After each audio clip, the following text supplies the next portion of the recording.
Boa tarde a todos. Sejam todos bem-vindos à nossa casa Fabem, de fraternidade, de esperança, de fé, também de cura. Por acaso tem alguém novo hoje? Sejam bem-vindos. Qualquer situação assim de consulta, pode consultar a nossos colaboradores, se tiver alguma dúvida, se sobre palestra, sobre a doutrina também, né? Bom, para começar, vamos fazer a leitura preparatória. Vou passar para a Mônica aqui. Boa tarde a todos. É, Pelo livro Ceifa de Luz, de Francisco Cândido Xavier, pelo Espírito Emmanuel, no capítulo 26, em nossas mãos. Venha a vós o teu reino, seja feita a tua vontade, assim na terra como no céu. Dito por Jesus, no livro de Marcos, capítulo 6, versículo 10. Convence-te de que a lei da divina sabedoria não se enganariam. Situando-se na terra por tempo determinado, com vistas ao próprio burilamento que te cabe realizar, trazes contigo as faculdades que o Senhor te concedeu por instrumentos de trabalho. Encontraste no lugar certo em que te habilitas a desempenhar os encargos próprios. Tens contigo as criaturas mais adequadas a te impulsionarem nos caminhos à frente. Passas pelas experiências de que não prescindes para a conquista de sublimação que demandas. Recebes os parentes e afeições de que mais necessitas para resgatar as dívidas do passado, renovar-te nos impulsos de elevação. Vives na condição certa de que te compete efetuar as melhores aquisições de espírito. Sofre as lutas compatíveis com as tuas necessidades de conhecimento superior. Vários acontecimentos das quais não te faz possível a desejada liberação, a fim de que adquiras autocontrole. Atravessa as circunstâncias, por vezes difíceis, de modo a conheceres o sabor da vitória sobre ti mesmo. E em qualquer posição na qual te vejas, dispões sempre de certa faixa de tempo a fim de fazer o bem aos outros, tanto quanto queiras, como julguem melhor, da maneira que te pareça mais justa e na extensão que desejas, para que, auxiliando aos outros, receba dos outros mais amplo auxílio no instante oportuno. Segundo, é fácil de observar, estás na Terra de alma condicionada às leis do espaço e tempo, conforme o impositivo de autoaperfeiçoamento, em que todos nos achamos, no mundo físico ou fora dele, mas sempre com vastas possibilidades de exercer o bem e estendê-lo aos semelhantes, porque melhorar-nos e elevar-nos, educa-nos e, sobretudo, servir são sempre medidas preciosas, invariavelmente em nossas próprias mãos. Vamos fechar nossos olhos, elevar nosso pensamento, nosso coração a nosso Mestre Jesus. Mestre, muito obrigado, Senhor, por essa tarde maravilhosa. Estamos aqui para aprender um pouquinho mais da doutrina espírita e que possamos todos aqui eh, entender um pouco mais sobre o Espiritismo. Muito obrigado, Senhor, por esta tarde. Muito obrigado por a presença de todos aqui que estão encarnados e desencarnados. Que a tarde de hoje seja de muita fé, muita esperança e que a paz esteja sempre conosco, Senhor. Que assim seja. Bom, hoje temos aqui nosso amigo Hélio Tinoco. Ele nos vai trazer um tema bastante complexo. Preparemos nossas mãos para o novo ano. É isso mesmo? Fica à vontade.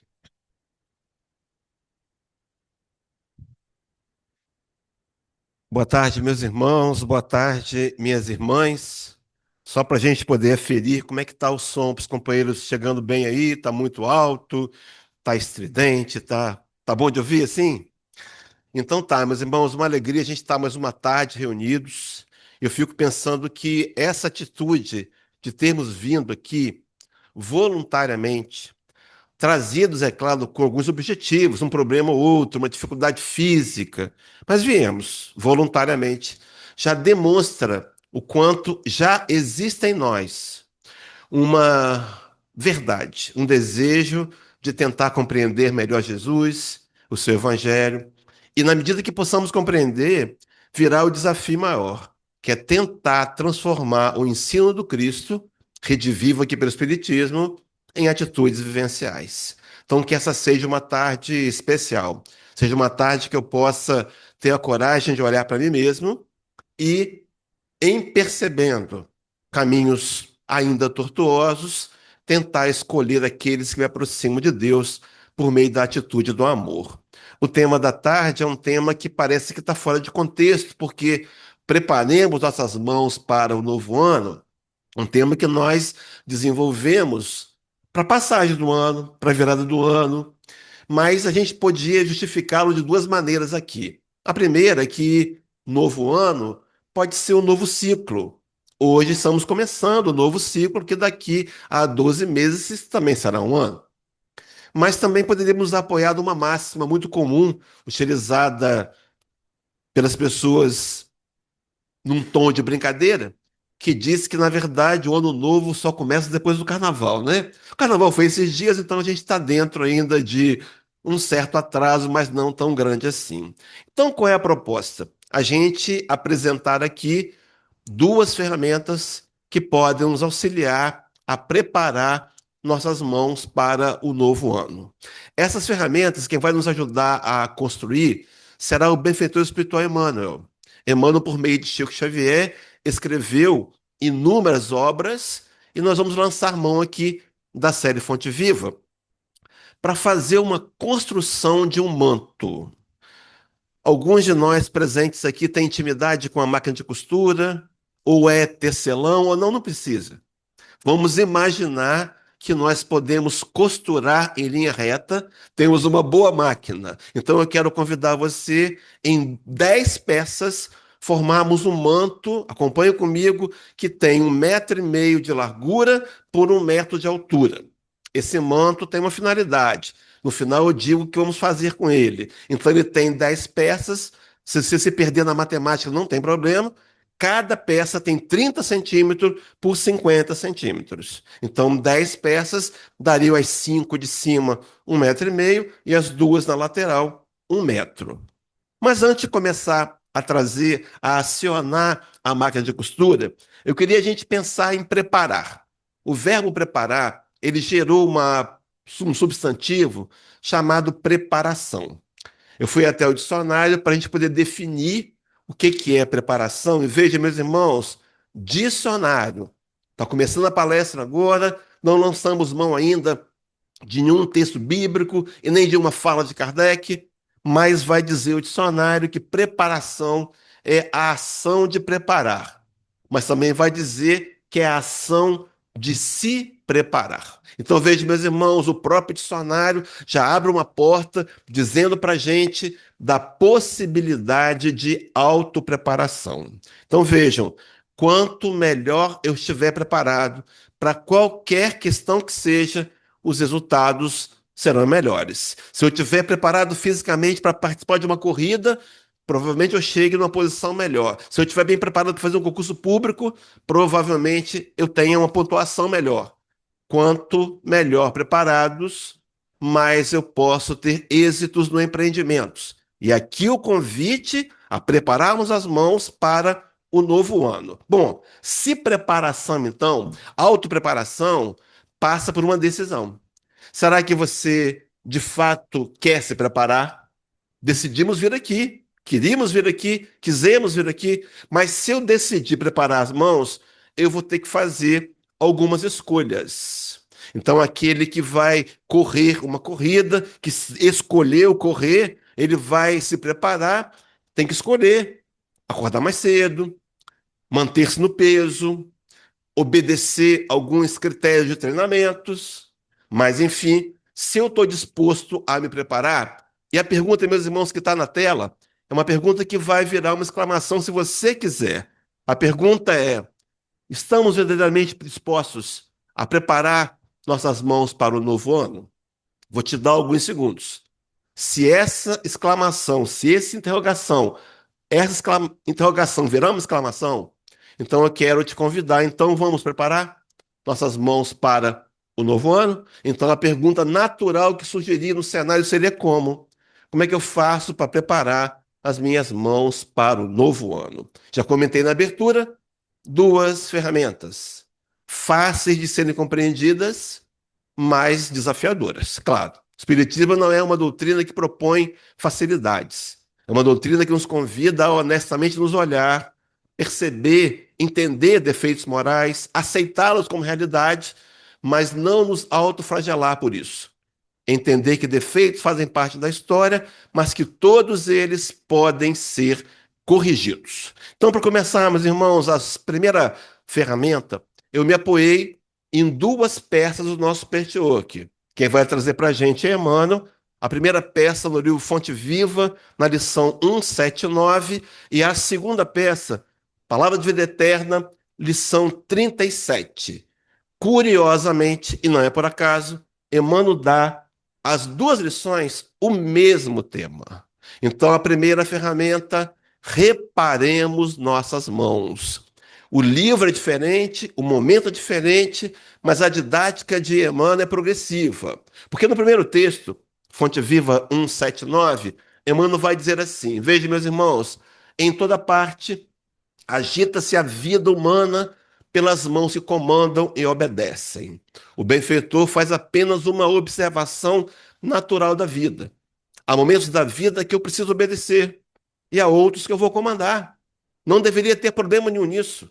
O que acontece é que, às vezes, movido pelo orgulho, que alimenta o egoísmo, que alimenta a vaidade, a gente acaba acreditando que é melhor comandar do que ser comandado. Mas, enfim, feito o esclarecimento, Emmanuel prossegue dizendo: mãos que dirigem, que constroem, que semeiam, que afagam, que ajudam, que ensinam. Ele apresenta as mãos que se movimentam para o bem, mas ele faz também o contraponto, dizendo: e mãos que matam, que ferem, que apedrejam, que batem, que incendeiam, que amaldiçoam, e conclui dizendo: todos possuímos nas mãos antenas vivas por onde se nos exterioriza a vida espiritual. Reflete, pois, sobre o que fazes cada dia. Eu imagino que aqui Emmanuel se lembrou de Jesus naquela máxima de Lucas capítulo 12, onde ele teria dito que se conhece a árvore pelos seus frutos. O que nossas mãos produzem vão dizer muito a nosso respeito. Então, primeira ferramenta, de duas ferramentas, reparar as mãos. E o detalhe, meus irmãos, por meio da reflexão. Reflete, pois, naquilo que fazes. O que é refletir? Se você buscar o dicionário, é você se dedicar, é você parar para entender uma situação, é você analisar racionalmente.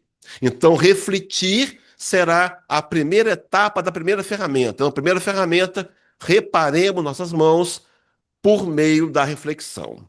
O segundo texto que Emmanuel trabalha, Palavra de Vida Eterna 37, então agora duas peças do manto costurada nos 30 centímetros. Então você tem uma peça unida de 30 centímetros por 1 metro, certo? Me acompanha por aí?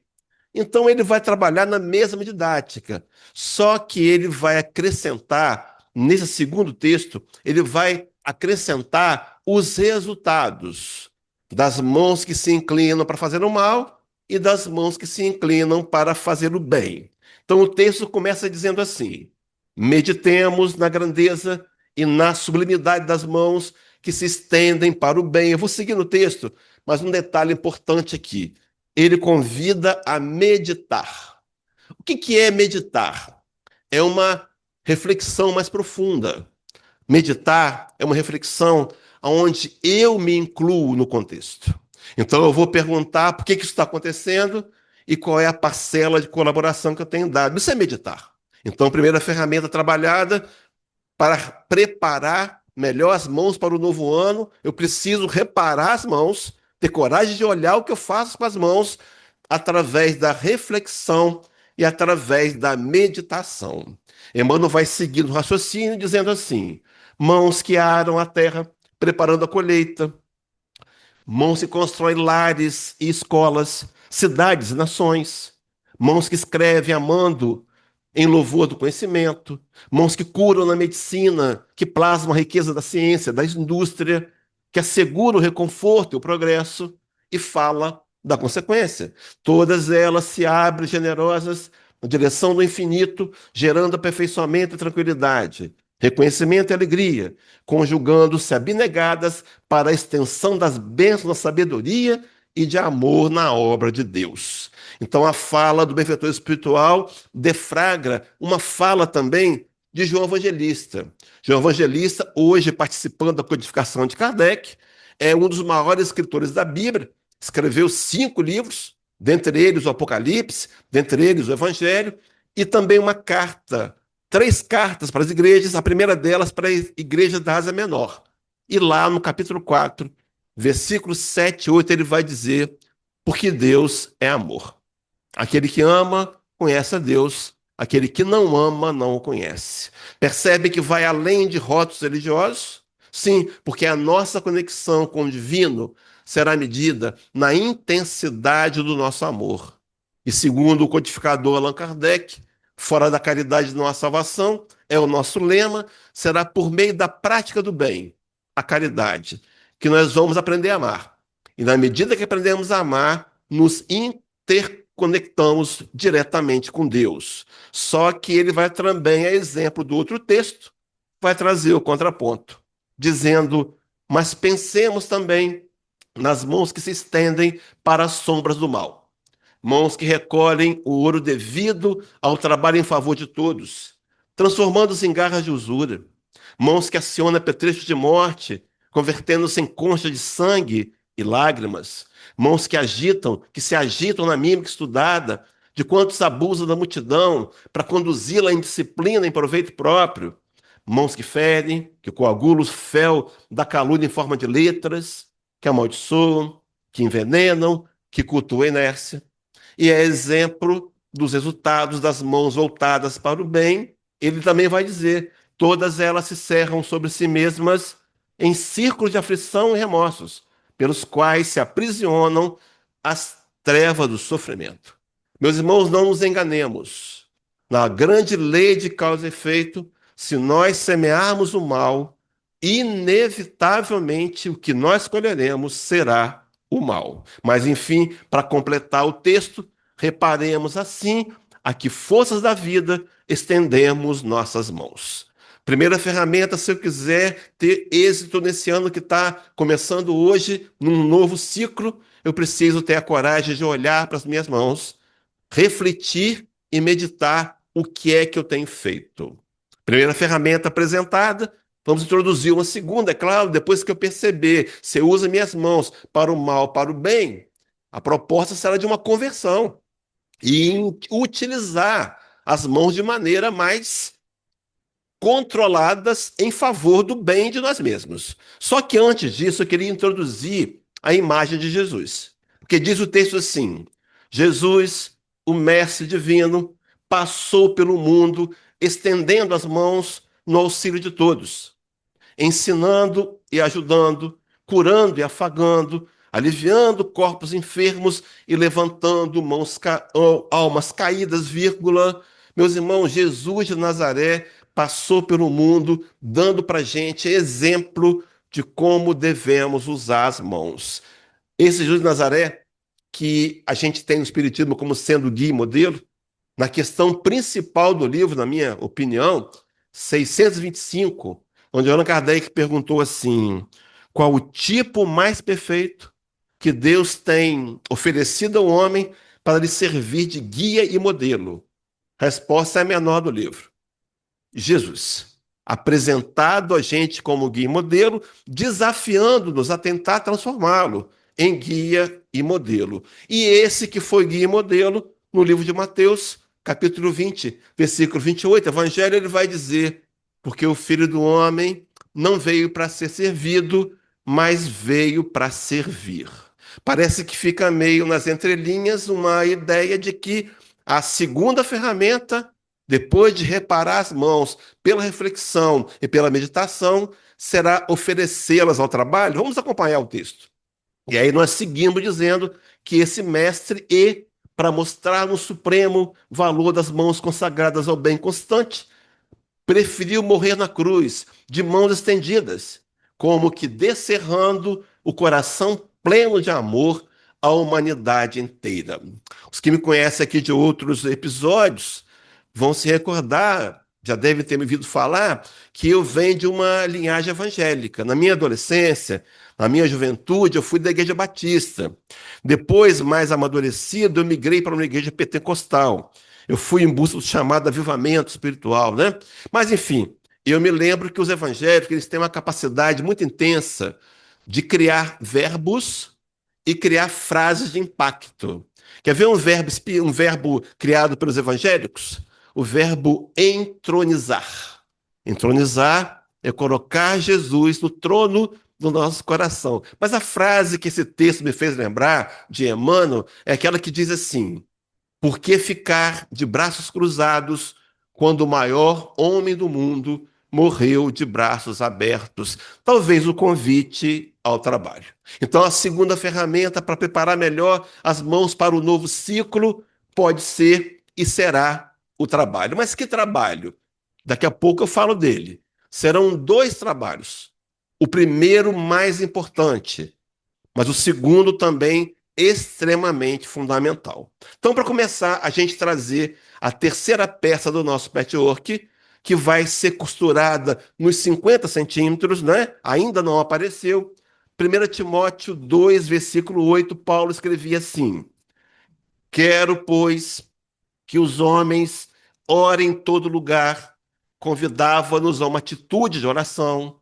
Eu imagino que Paulo aqui também se lembrava da carta que ele havia escrito para a igreja dos Tessalonicenses, capítulo 5, 18, onde ele dizia que orai sem cessar, fazer da vida uma atitude de oração, recordar-se sempre de Deus para demandas pequenas ou para as grandes questões, mas ele vai dizer, levantando mãos santas, sem ira e sem contenda. O desejo de Paulo que a igreja, que os homens pudessem viver em harmonia. Mas eu queria no texto destacar a questão de levantar mãos santas. Meus irmãos e minhas irmãs, será que as suas mãos são santas? Será que eu poderia definir as minhas mãos como santas? A resposta é depende. Depende do conceito. Se você estiver analisando pelo conceito teológico, não. Claro que mãos santas são de Francisco de Assis, Paulo de Tarso, dentre outros espíritos evoluídos que já conseguiram atingir o nível de purificação. Mas se eu entender na visão espírita, eu posso compreender que mãos santas é um processo. Então hoje, as minhas mãos e as suas mãos já têm um percentual de santidade. Então, independente de como estejam as minhas mãos, as suas mãos, nós podemos oferecê-las ao trabalho do bem, independente do que eu saiba fazer. Então vejam que é um posicionamento, que é uma decisão. Mas, enfim, para trabalhar o levantando aqui, o que significa levantando? Está no gerúndio. É uma ação, uma atitude, é um movimento, é uma atividade, é um trabalho.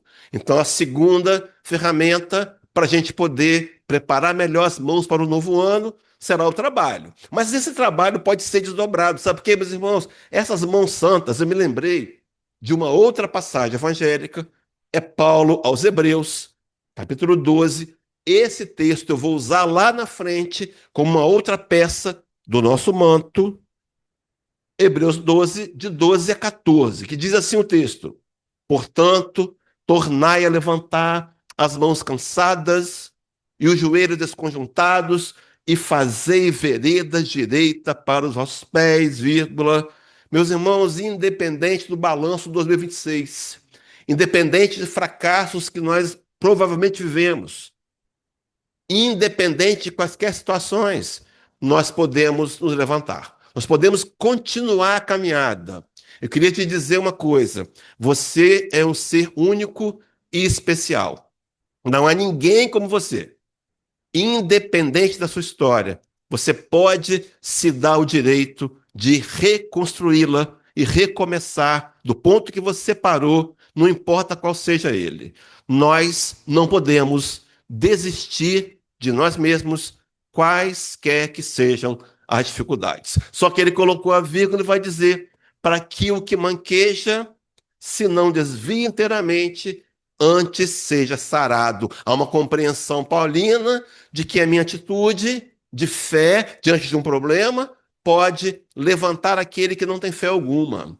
O meu simples conhecimento, básico que seja, pode servir de bússola para alguém. Então, nós podemos, com a nossa atitude, com o nosso exemplo, ajudar alguns a retomar a caminhada pessoal de evolução moral. Só que ele vai fechar dizendo: segui a paz com todos e a santificação, sem a qual ninguém verá o Senhor.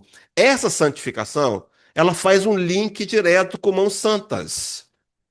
Essa santificação e essas mãos santas, na visão espírita, é um processo.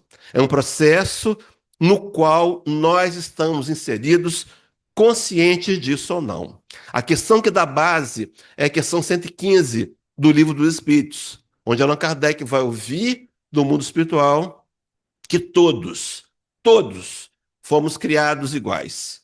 Simples e ignorantes, não há privilégios, não há facilitações, não tem jeitinho brasileiro, Deus é justo, nos criou igual. No entanto, todos nós predestinados à perfeição moral. Então veja que até chegar à perfeição moral, as etapas da imperfeição fazem parte naturais da vida.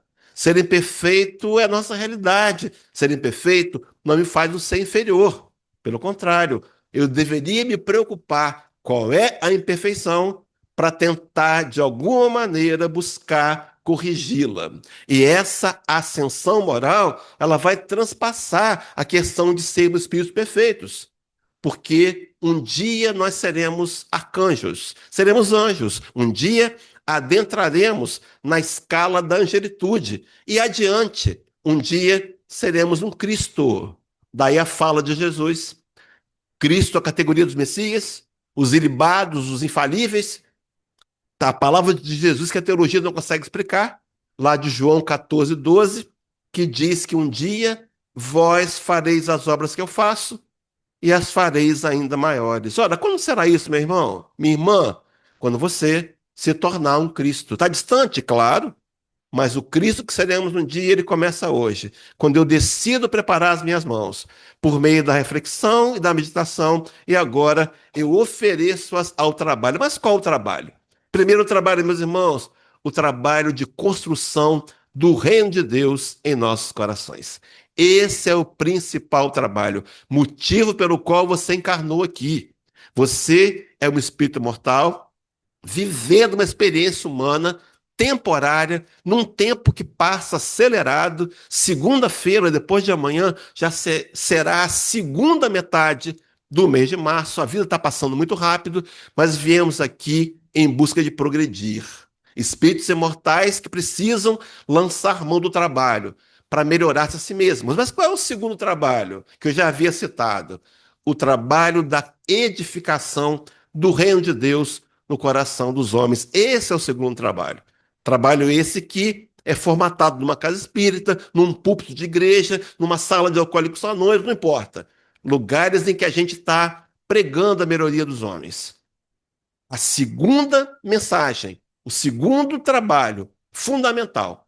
Oferecer as minhas mãos para servir e dar daquilo que eu tenho para ajudar aquele que menos tem. Mas dizendo isso, seguindo o raciocínio, então, as questões das mãos santas, para poder trazer a terceira parte do nosso manto, lembrando de novo a fala de Paulo: quero, pois, que os homens orem em todo lugar, levantando mãos santas, sem ira e sem contenda. Emmanuel, na terceira peça, lição 84 do livro Pão Nosso, levantando mãos santas. Então agora você vai pegar a terceira peça e vai costurar nos 50 centímetros. Você agora tem 1 metro, você tem 60 centímetros em cima, 30 embaixo, por 1 metro. Estão me acompanhando o raciocínio, meus irmãos? Mas, enfim, diz Emmanuel, não se referia Paulo ao ato de mãos postas que a criatura prefere sempre levar a efeito, em determinados ciclos religiosos, onde, pelo artificialismo respeitável da situação, não se justificam irritações ou disputas visíveis. O apóstolo menciona a ação honesta e edificante do homem, que colabora com a providência divina e reporta seu trabalho de cada dia, que se verifica nas mais recônditas regiões do globo. Guarda para mim o trabalho de cada dia. Então, quando na minha atividade profissional eu consigo colocar amor naquilo que eu faço, eu consigo vender ao cliente aquilo que ele precisa, não quero enganá-lo, não quero empurrar a gravata que não ficou bonita, eu estou colaborando de alguma maneira no meu trabalho pessoal, na expansão de atitudes de amor que, somadas, vão ajudar a melhorar o mundo. Eu posso contribuir com a melhora do mundo sendo uma pessoa melhor, onde quer que eu esteja, também no meu trabalho. Guarda para mim, então, ao trabalho de cada dia, e o texto prossegue. Lendo-lhe o conselho, é razoável recordar que o homem, no esforço individualista, invariavelmente ergue as mãos na tarefa diuturna. Meus irmãos, erguer as mãos, somado ao trabalho de cada dia, serão as ferramentas que vão construir as mãos santas. Então não dá para fugir do trabalho com a desculpa que eu não posso ainda. Nós podemos sim. Agora, o que fazer vai depender do inventário, de uma reflexão. Então, até aqui, meus irmãos, para preparar melhor as mãos para o novo ano, eu preciso repará-las por meio da reflexão e da meditação. Eu preciso oferecê-las ao trabalho. Primeiro, o trabalho de mudar a mim mesmo. E segundo, o trabalho de expandir o reino de Deus no coração dos homens. Mas avançando então nessa ideia, Lucas capítulo 9, 62, palavra de Jesus, um alerta, diz o Senhor. E disse-lhe Jesus: ninguém que lança a mão do arado e olha para trás é apto para o reino de Deus. Meus irmãos, lançar mão do arado, pegar a charrua do trabalho, mas depois olhar para trás. O que significa esse olhar para trás? Você pode fechar a porta ali para mim, daquela, que a voz está vindo aqui? Faz favor. O que é lançar? O que é esse sentido de olhar para trás? Pode ter interpretações. Primeira interpretação, por exemplo, quando a gente já sabe que há lugares, comportamentos, situações que não condizem com o cristão verdadeiro.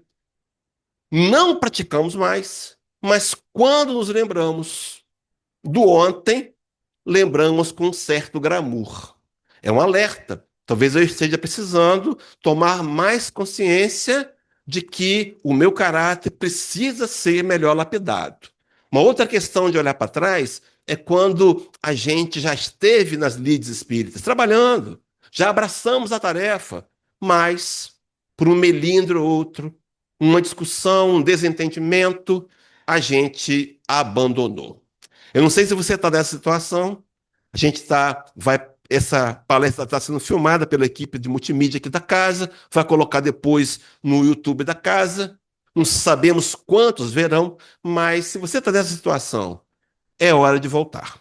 Eu quero te dizer que o Espiritismo precisa de você, claro, mas você precisa muito mais do Espiritismo. Seguindo essa lógica de raciocínio, para a gente poder trazer a quarta peça, Emmanuel vai em cima desse texto, no Pão Nosso 3, ele intitula O Arado, e ele vai dizer assim: é necessário, pois, que o discípulo sincero tome lições com o divino cultivador, abraçando-se ao arado da responsabilidade, na luta que edificante, sem dele retirar as mãos, de modo a evitar prejuízos graves à terra de si mesmo. Quando nós abandonamos o trabalho de auto-melhoramento e de colaborar com Cristo na expansão do reino de Deus, o primeiro a ser prejudicado somos nós mesmos. A quarta peça colocada vai ser costurada nos 30 e nos 50. Me segue o raciocínio? Então nós temos 60 por um já costurado. Bom, para avançar então, meus irmãos, na preparação das mãos para o novo ano e trazer a quinta peça do nosso manto, Fonte Viva, lição 167, Emmanuel intitula Observemo-nos. Ele vai dizer assim: se nos confessamos aprendizes do Evangelho, observemos nossos próprios passos. Lembremos que o nome de Jesus está empenhado em nossas mãos. Assim, compreendendo, afeiçoemo-nos ao modelo divino. A quinta peça, costurada nos 50 centímetros, é nos convidando a nos afeiçoar ao divino modelo. O que é se afeiçoar, meus irmãos? É quando eu olho com admiração, quando eu olho com vontade de segui-lo, de me tornar verdadeiramente discípulo, me afeiçoar com Jesus. Esse divino mestre, esse divino modelo divino, nos faz introduzir a sexta peça. Então, agora, costurada nos 30 e nos 50, você tem 90 centímetros por 1 metro, 6 peças colocadas no manto. Fonte Viva 109, a exemplo de Jesus. A exemplo do Cristo, diz Emmanuel, ajuda quanto possas. Meus irmãos e minhas irmãs, não somos convidados a ajudar mais do que podemos. Não é essa a proposta. Questão 642 de O Livro dos Espíritos. Allan Kardec indagaria ao mundo espiritual. Para agradar a Deus e assegurar a sua posição futura, bastará que o homem não pratique o mal? Resposta: não. É preciso que ele pratique o bem no limite de suas forças, porquanto responderá por todo o mal que haja resultado de não haver praticado o bem. No mundo católico, pecado por omissão. Tiago dizia, apóstolo do Cristo, que aquele que sabe fazer o bem e não faz, comete pecado. Mas fazer o bem no limite das forças. Não é para fazer em excesso. Agora eu te pergunto, será que você faz o bem no limite das forças? Quem vai avaliar você será você mesmo. Aí, como dizia aquele personagem do programa de humor da TV, é aí que mora o perigo, né? Porque a gente acaba avaliando sempre para mais.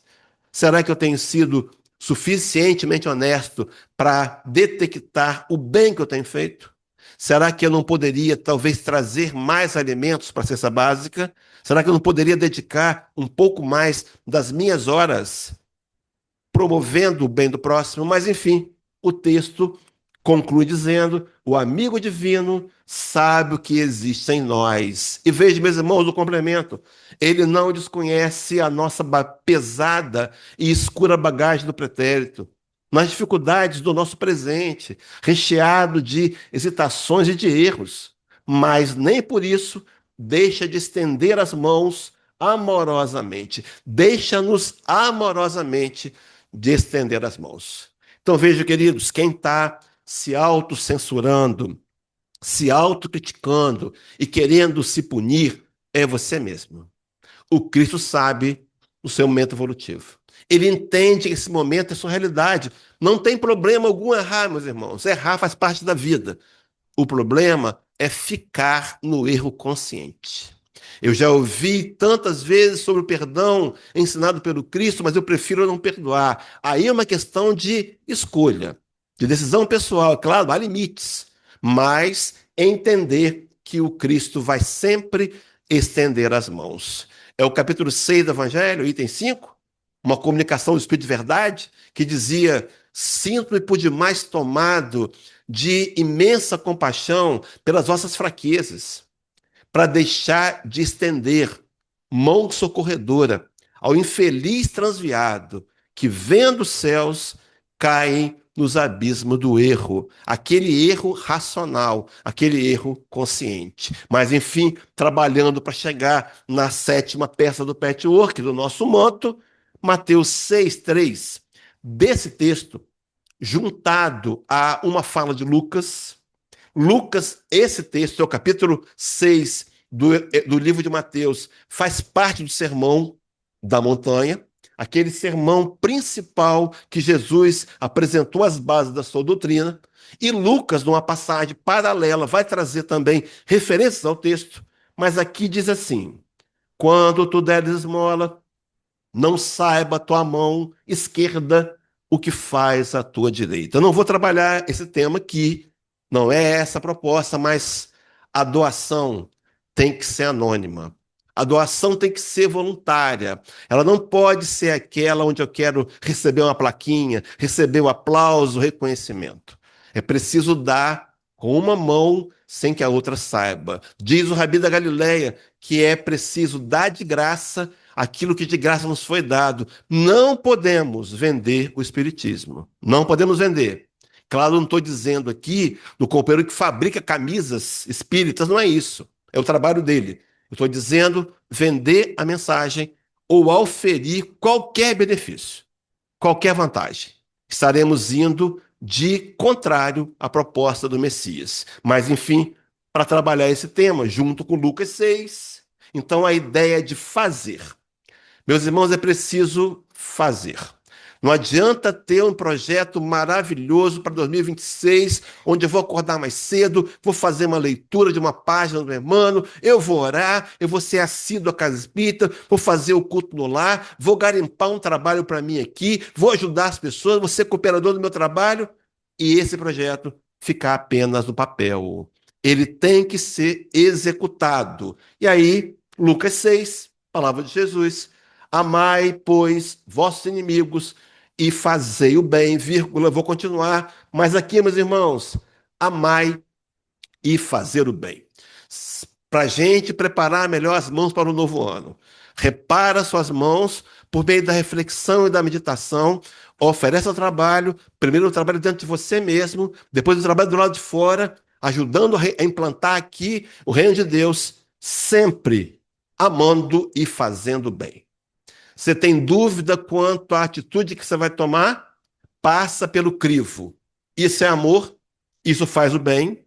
Se não for, volte atrás, recue na sua posição. Mas, enfim, Lucas segue dizendo, porque aqui a ideia de amar de amar ao próximo, de amar e fazer o bem, comunga com o resumo que o Cristo fez do seu evangelho.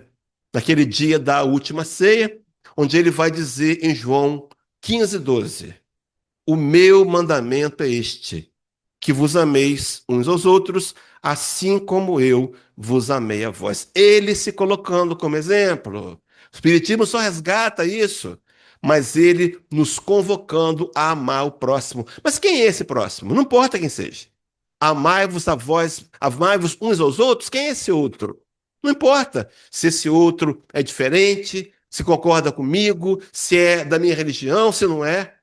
O convite do Cristo é ao amor mais amplo possível. Mas, enfim, voltando para Lucas 6, e emprestai sem nada esperardes, e será grande vosso galardão. Sereis filhos do Altíssimo, porque ele é benigno até para com os ingratos e maus. Sede, pois, misericordiosos, como também vosso Pai é misericordioso. 6 peças trabalhadas, nós temos um manto agora com 90 por 1 metro de altura. 7ª peça, vou resgatar Hebreus 12. Levantai os joelhos desconjuntados, as mãos calejadas e oferecei ao trabalho.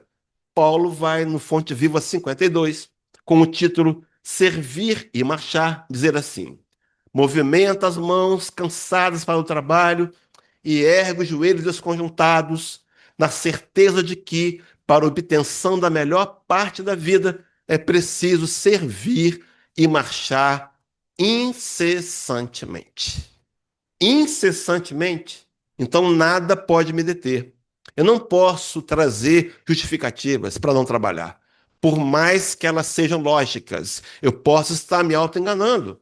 Então, a ideia é de mantermos sempre o trabalho de auto-melhoria moral e o trabalho de ajudar os que estão à nossa volta a evoluírem também. Esse incessantemente me fez lembrar o verdadeiro homem de bem, lá do capítulo 17 do Evangelho segundo o Espiritismo, e tem 3, onde Allan Kardec vai dizer que o verdadeiro homem de bem é aquele que estuda as suas próprias imperfeições e trabalha incessantemente em combatê-las.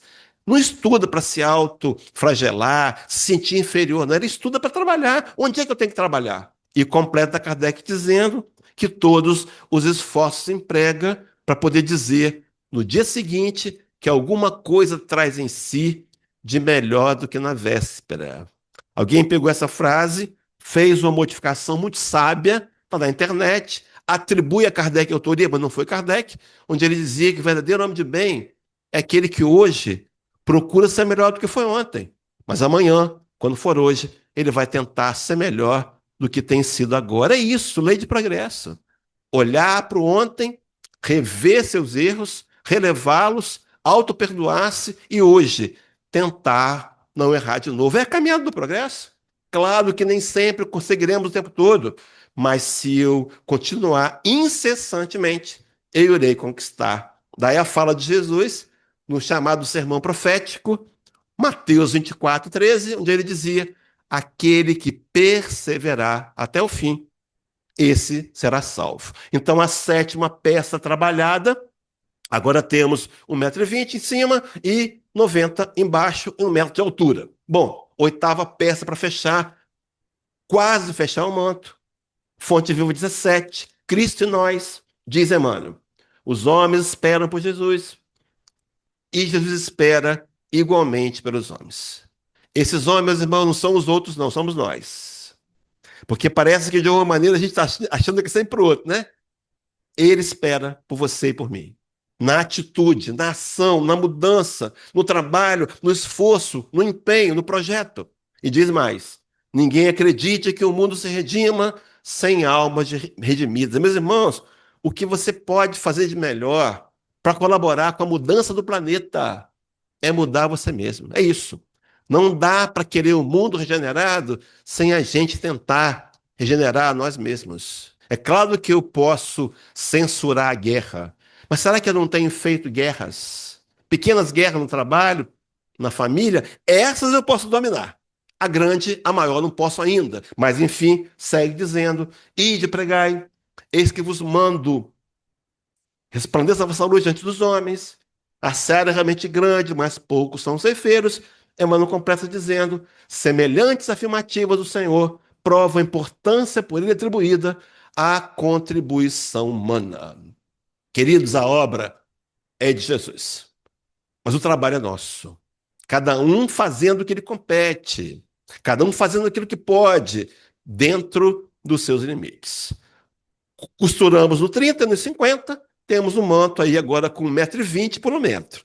Só faltam 2 peças, vai dar tempo dentro do horário. Mas, enfim, essa questão de nos tornar cooperadores de Jesus me fez lembrar o Boa Nova, capítulo 3.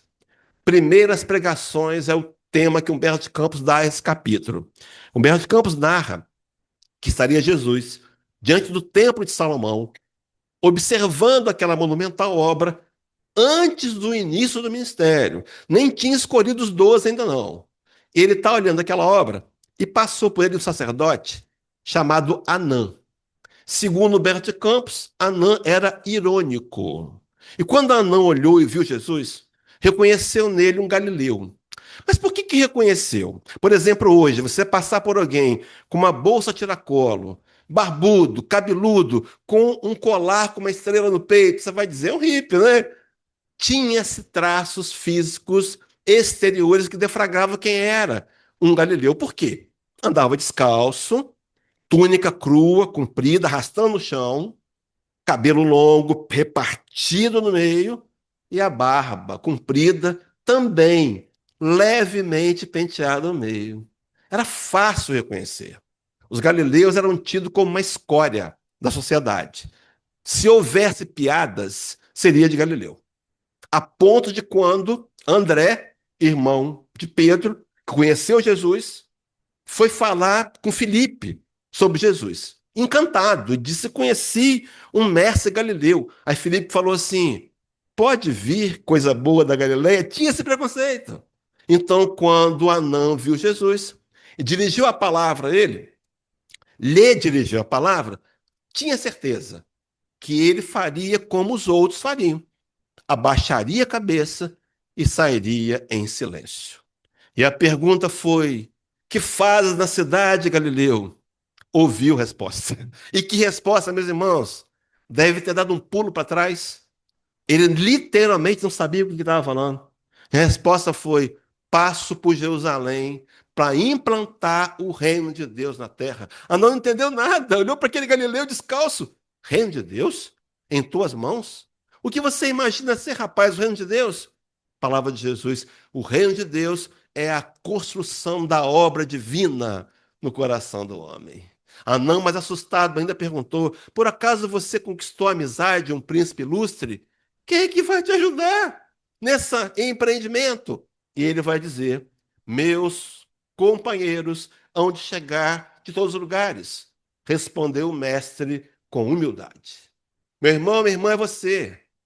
O cooperador é você, que pode se levantar para começar a fazer o trabalho interior de melhoria moral, mas também oferecer sua mão de obra específica para ajudar outros a também compreenderem que precisam aprender a amar. Dizendo isso, para chegar da nona peça, lição 29 do livro Vinha de Luz, guardemos o coração. Você vai costurar nos 50, ficou 1,5 m em cima, 1,20 m embaixo, por 1 m de altura, só falta uma peça.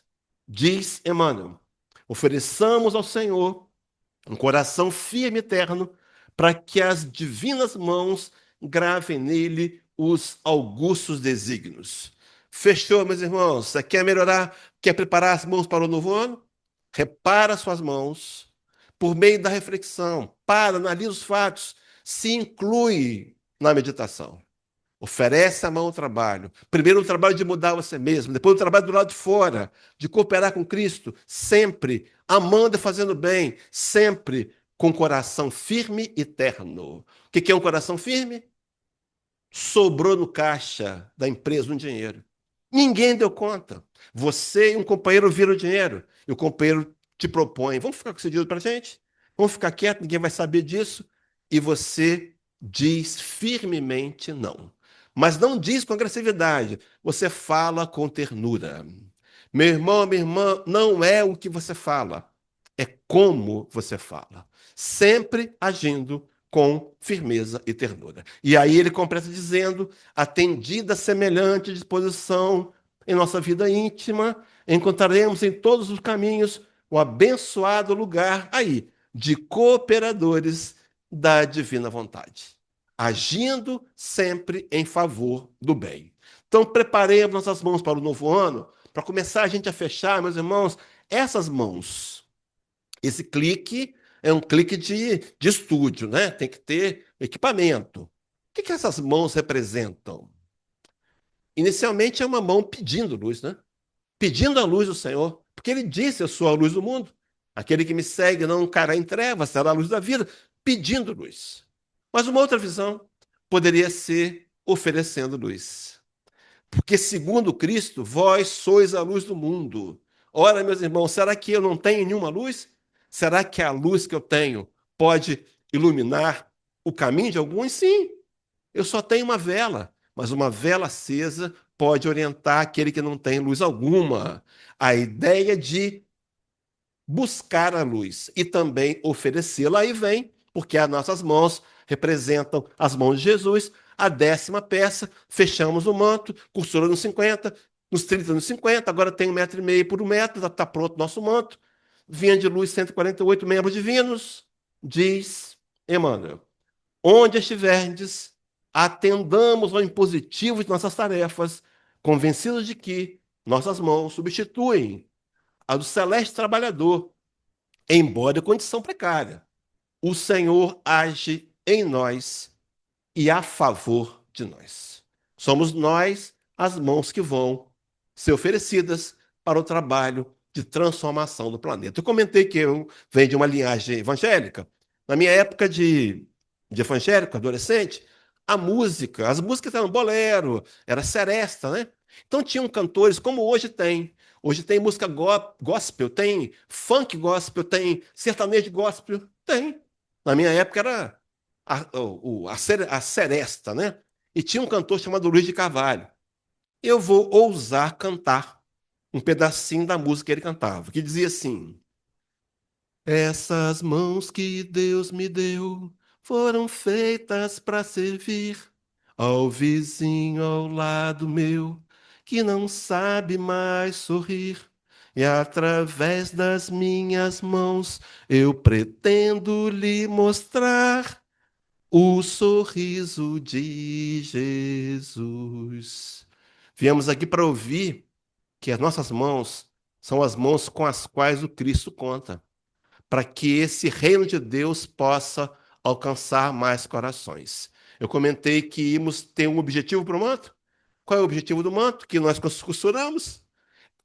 Não sei se você escolheu o tecido colorido ou não, mas vamos oferecer de presente a Jesus. Ele vai receber o presente. Não precisa. Já tem um manto de luz, mas ele vai receber, porque ele está vendo a sua vontade de agradar. E agora, quando necessário, ele vai emprestar para você o manto que você fez de presente para ele. Sabe aquele dia que a cabeça está fervilhando? Você está de cabeça quente, a ponto de explodir. Ele vai te emprestar um manto e vai lembrar que você pode colocar esse manto sobre sua cabeça.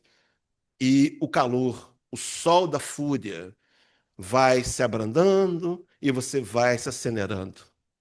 Sabe aquele dia que o coração está gelado? Saudade do ente querido que partiu primeiro? Aquela sensação de solidão?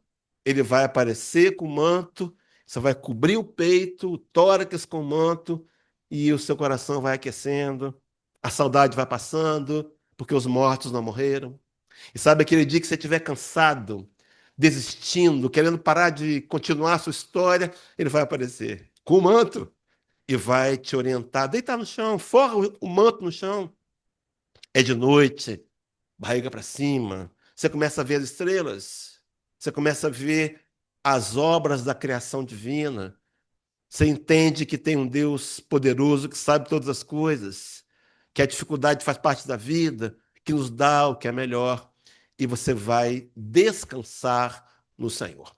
Saímos daqui para confiar, meus irmãos, que estamos no nosso melhor momento, fazendo o que está ao nosso alcance, e que Jesus jamais deixará-nos sós. Ele disse, como últimas palavras, antes de ascender aos céus: quem não leu ainda, leia Boa Nova, capítulo 29. Os 500 da Galileia, maravilhoso.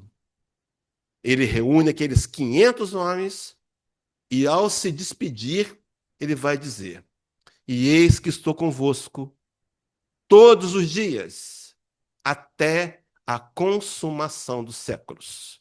Ele irá conosco. Se quisermos fazer do ano novo um ano de prosperidade espiritual, temos que reparar as mãos, por meio da reflexão e da meditação, oferecê-las ao trabalho, primeiro o trabalho interior, depois fora de mim, sempre amando e fazendo bem, sempre com o coração firme e terno. E, inevitavelmente, aplicada essa fórmula à nossa vida, teremos um ano provavelmente melhor do que tivemos. Então, que Deus nos abençoe com muita luz, coragem, determinação, nos faça sair daqui para renovar a decisão de seguir firme ao lado do Rabi da Galileia. Muita paz a todos nós. Muito obrigado, querido Hélio. E que Jesus abençoe nossas mãos para continuar fazendo bem nessa seara da vida que está aqui na Terra. Vamos finalizando aqui. Vou fazer agora, passar agora para a prece final com nossa Mônica. Depois teremos o passe.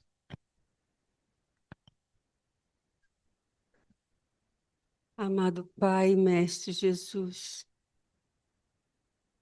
agradecemos imensamente por esse momento de estarmos aqui na Casa Fabem, onde podemos deleitar, saborear com a tua palavra,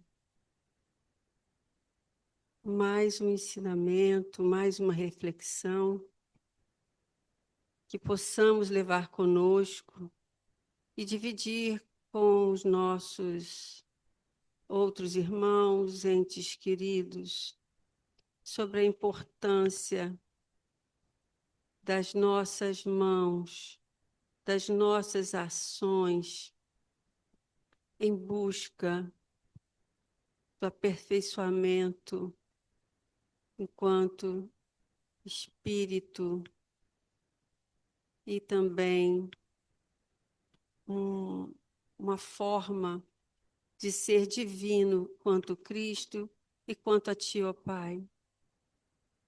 Que saiamos daqui melhores do que chegamos, que possamos ir para os nossos lares, os nossos corações mais calmos, mais brandos, mais leves, com uma perspectiva melhor, de que possamos sim, com as nossas mãos, ser ferramenta do amor, da bondade, da caridade.